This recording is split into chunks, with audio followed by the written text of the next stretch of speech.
Have you noticed that life feels quieter these days? Not just the sound of the house, but the pace of conversations, the number of calls, the invitations that used to come more often. It's not sudden. It happens slowly, one missed lunch, one friend who stops calling, one family member too busy to visit, and before you know it, the lively world you once moved through becomes softer, smaller, almost like it's fading around the edges. You might start wondering, is it me? Am I pulling away? Or just being left behind? Here's the truth. What you're feeling is not unusual, and it's not your fault. The quietness that comes with age isn't just about silence. It's about change, about time, about what and who remains. In this video, we'll gently explore the painful truth behind why aging can feel lonely and why understanding it may bring you unexpected peace. Loneliness in older age isn't always obvious. It doesn't look the way people expect. It doesn't always involve sitting alone in a dark room or crying quietly in a corner. Sometimes, it looks like going through an entire day without anyone saying your name, or eating dinner in silence, or watching the phone stay quiet again. What makes it harder is that many older adults don't talk about it. You might feel like you should be used to this by now, that you're supposed to be strong, grateful, or low maintenance. So instead of speaking up, you keep it to yourself. You smile when people ask how you're doing. You say, "I'm fine," but inside, you feel the difference in the rhythm of your days, in the way you wait longer between visits, in how the noise of life slowly fades into stillness. And here's something important. You are not alone. Research shows that nearly 1 in 2 adults over 75 experiences some form of loneliness. It's not because you failed to stay social. It's not because people don't care. It's because aging naturally brings change and energy in relationships, in the world around you. This video isn't meant to dwell in sadness. It's here to help you understand why this happens. Because when you understand it, you can begin to make peace with it. And sometimes, that peace is the first step toward feeling whole again. Truth doesn't people drift away, and it's not always their fault. One of the hardest realizations that comes with age is this: people begin to drift away, and most of the time, it's not because they don't love you. It's because life moves on, and they don't even realize they've left you behind. In your younger years, friendships felt active, vibrant.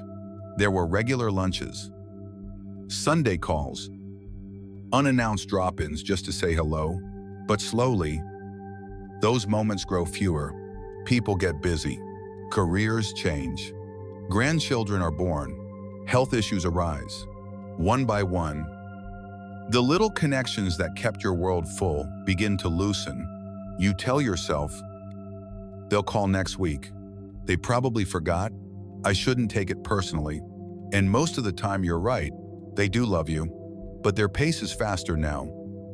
While yours may have slowed, the rhythm no longer matches.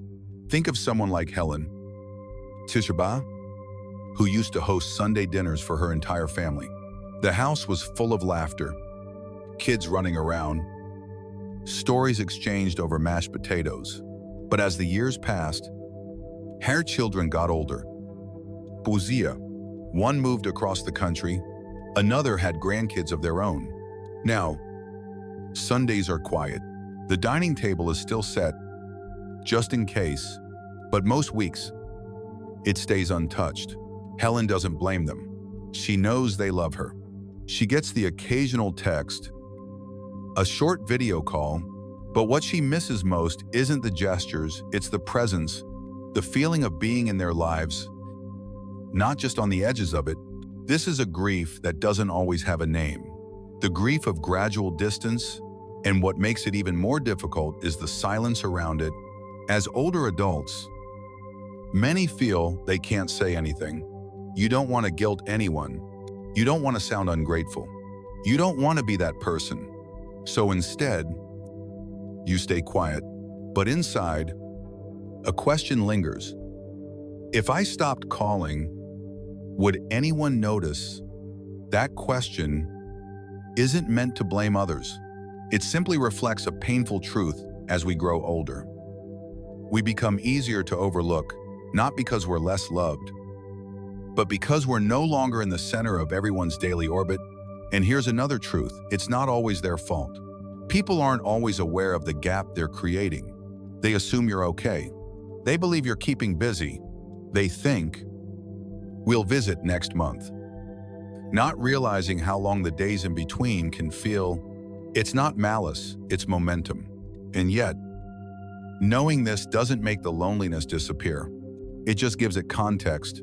It helps you soften the sting with compassion, both for yourself and for those who've drifted. What can help is shifting the way we view connection. Instead of expecting the same patterns from the past, the weekly visits, the large gatherings, focus on the depth, not the frequency, of connection. One meaningful conversation, even once a month, it can do more for the soul than 5 shallow ones a week. Some older adults find healing by reaching out first, writing letters, sending voice messages, even scheduling regular check-in calls. Others build new circles, neighbors, faith groups, book clubs where shared presence feels fresh. Not obligatory, but the key is this: don't assume your value has diminished just because others are distant. Your worth isn't measured by how many people call you today. It's measured by who you are and the immeasurable impact you've already made in the lives of others, even if they forget to say it. Let's gently move into another truth, one that isn't often talked about, yet deeply felt. As you grow older, your energy becomes more precious, and you start to guard it like currency.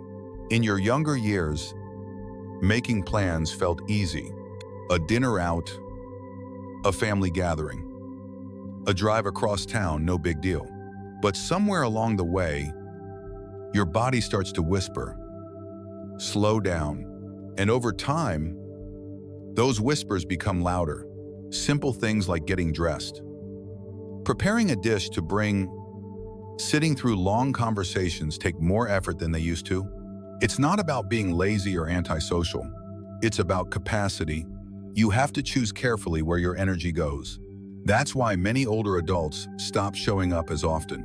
Not because they don't care, not because they don't want to be included, but because every outing now comes with a cost, a trade-off of energy that must be spent wisely. Let's meet Martin Bashayi, a friendly man who used to accept every invitation that came his way. Birthdays, barbecues, baby showers. He showed up, smiled, helped clean up after. But one day, after attending a long afternoon event, Martin came home exhausted, not just tired, drained. The next morning, his back hurt, his legs were stiff, and he needed 2 days to recover. That's when he realized something important. I'm not who I was 20 years ago. And that's not a failure, it's a fact. From then on, Martin began listening to his body. He didn't cut everyone off. He didn't disappear, but he started being more intentional. He chose the invitations that meant the most. He began saying no gently, respectfully, when he knew his body couldn't keep up. And surprisingly, once he stopped stretching himself thin, he began to enjoy his interactions more. He was more present, more rested, more at peace. That's the lesson many older adults come to understand. Peace doesn't come from doing more. It comes from doing what matters and letting the rest go. So if you found yourself pulling back, skipping the drive, staying home more often, it doesn't mean you're fading. It means you're choosing wisely. You're honoring the energy you have left and directing it toward what truly fills you up. And that's not weakness, it's wisdom. Still, it can feel lonely at times, watching others come and go freely while you need to rest. But remember, you're not alone in this shift. Millions of older adults quietly make these same choices every day. If you're someone who used to say yes to everything, now is the time to ask, what invitations bring me joy And which ones leave me depleted, not out of guilt, not out of fear, but out of care for yourself, because after health years, energy is no longer endless. It's sacred, and the more you protect it, the more you'll have left for the moments that truly matter. Here's another quiet shift that happens with age 1 that often goes unnoticed, even by those going through it. The older you get, the more carefully you guard your heart. This isn't about becoming cold or distant. It's about becoming wiser after decades of friendships, family dynamics, heartbreaks, misunderstandings. You learn what your heart can take and what it can't anymore. In your younger years, you may have tolerated more, stayed in draining friendships, kept showing up for people who rarely showed up for you, listened patiently to complaints or criticism, all in the name of being there. But after 70, that patience begins to wear thin, and rightfully so. Take Chloe, for example. In her 40 seconds and 50 seconds, she hosted dinner parties every weekend. Her house was the gathering place. She offered rides, cooked meals, loaned money, gave advice. She loved people. But over the years, one friend betrayed a deep confidence. Another stopped calling after Chloe's husband passed. Others slowly drifted away when she was no longer the strong one. It wasn't one big heartbreak. It was 100 little ones. Now, in her 80 seconden, Chloe keeps her circle small. She enjoys quiet mornings, tea by the window, and only lets in the people who bring peace, not pressure. She's not bitter. She's discerning, and that distinction matters because what Chloe and many like her are experiencing is something psychologists call emotional self-protection. It's the natural outcome of a life fully lived after being hurt, disappointed, and exhausted by surface-level relationships. The soul begins to say, no more, only peace. Please, this isn't isolation. This is intentional solitude. When you've carried others for so long, you reach a point where you want to rest, to stop proving, fixing, pleasing, and instead, just be with yourself, with those who truly see you. That's why so many older adults pull back, not because they don't want company, but because they want sincerity. And if sincerity is absent, silence becomes the better option. You begin to sense the difference between someone who fills your heart and someone who drains it, between an invitation that nourishes you and one that leaves you feeling emptier than before. That's not rudeness. That's survival. That's the wisdom of someone who's finally learned. Not everyone deserves access to your heart. So if you've noticed yourself becoming more selective with conversations, with relationships, with how much of yourself you give, know this: it's not a flaw, it's a form of healing. You're not too sensitive. You're simply more aware, more tuned in to what feels good and what doesn't. And that clarity, that is a gift of aging. Because the more you protect your emotional energy, the more space you create for peace, for joy, for genuine connection, and sometimes, the bravest thing you can do, especially after all you've been through, is say, this time, I choose me. Here's a quiet truth that often catches people by surprise. As you age, silence becomes more nourishing than conversation. It's not that you dislike people. It's not that you've run out of things to say. It's simply that the type of conversation that once energized you, chatter, small talk, gossip, no longer fills your cup.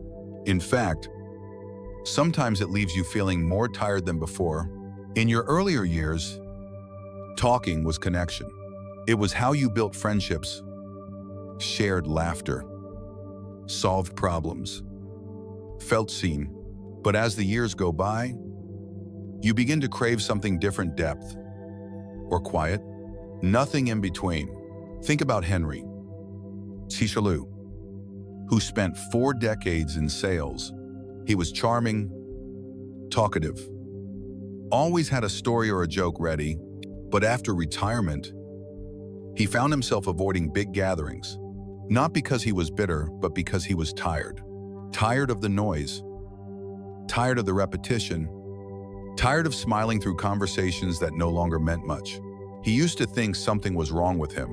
Why don't I enjoy this anymore? But then he realized it wasn't him. It was the kind of interaction that had changed. Henry now finds joy in small things: a slow walk through the garden, a cup of tea in silence, a 5-minute call with a friend who doesn't feel the need to fill every second with words. That shift from constant conversation to comfortable quiet is not a sign of loneliness.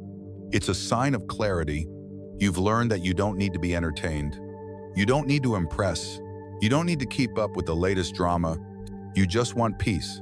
And in many cases, the peace you find in solitude is more satisfying than any surface-level interaction. So if you found yourself avoiding long phone calls, turning down group events, choosing your own company over noisy crowds, know that this isn't isolation. This is emotional minimalism. You've cleared out the clutter not only in your home, but in your conversations, your relationships, your expectations.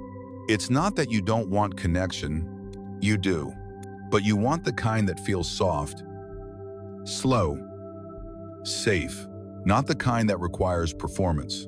You've earned the right to sit in silence without explanation.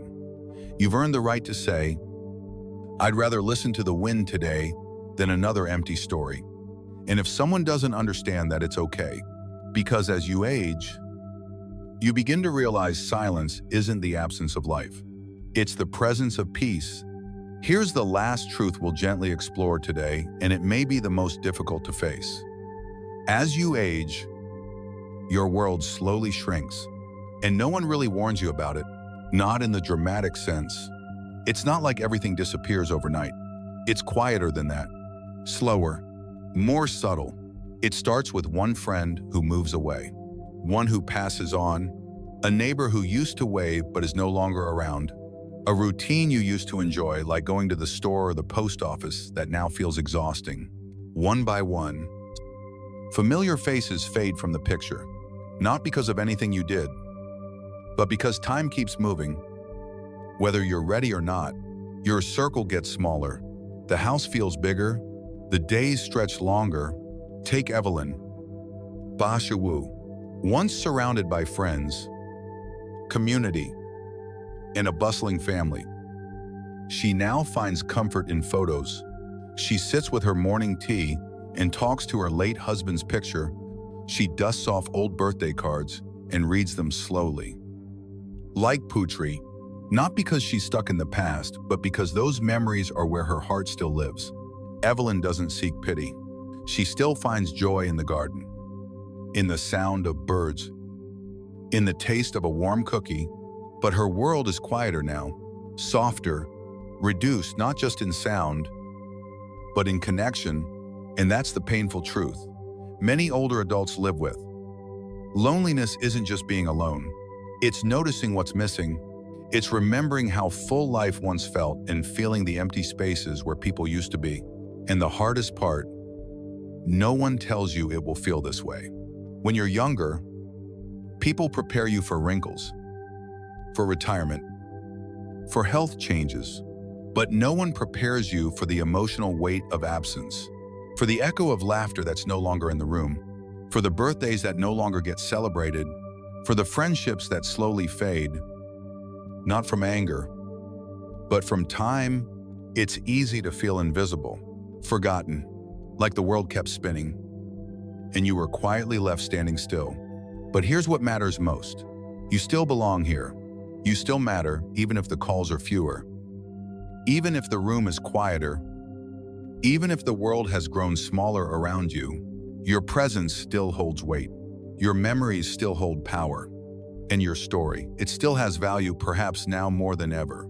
If the world has shrunk, maybe it's because it's asking you to look more closely at the beauty that remains.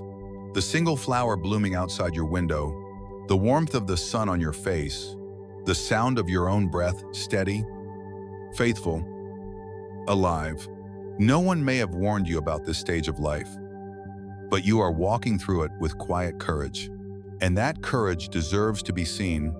If you've seen yourself in any of these truths, the drifting relationships, the shrinking world, the growing love for quiet, please know this. There is nothing wrong with you. You are not broken. You are not failing. You are simply becoming more in tune with your own heart. Aging brings many changes, some physical, others emotional.